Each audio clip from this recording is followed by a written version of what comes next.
my sister is going to go to Goree Island, and I'm sure she's going to have a wonderful time. Without counting the short walk from the harbor to board the ferry, the trip to Goree Island took about 20 minutes.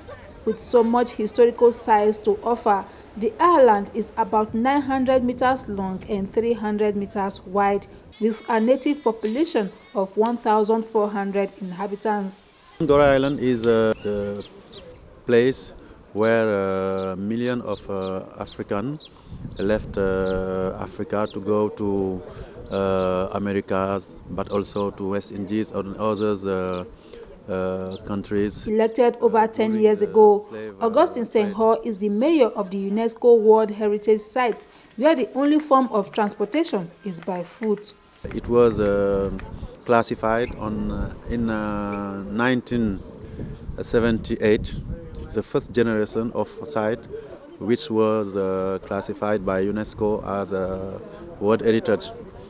Historians say the Portuguese were the first to establish presence in Goree in the 15th century.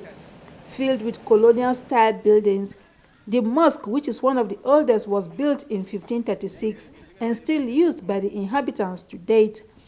The slave house has become a place of pilgrimage for people who come to reflect on the horrors of the slave trade and remember the millions who died because of it.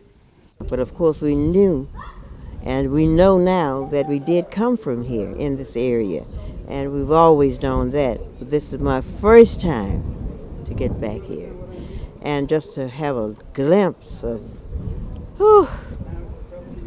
fabulous.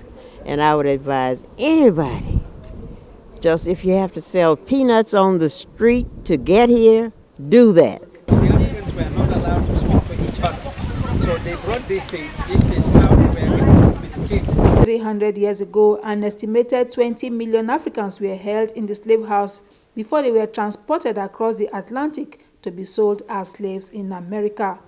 Goree Island has become an important destination for African Americans in particular, who come to reflect upon their ancestors' past. I trace my ancestry back 500 years to my home, Goree. This is my book, been published 15 years in America. Colleges around the world use my book.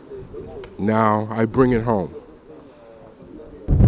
Goree Island, which received its first European visitor in the 15th century, became a transit point for slaves. And here, when they come here, they wait for about 3 months before they are taken to America. And this island receives about 300 tourists every day. From Goree Island in Dakar, Senegal, Julietta, Aina, NTA News 24.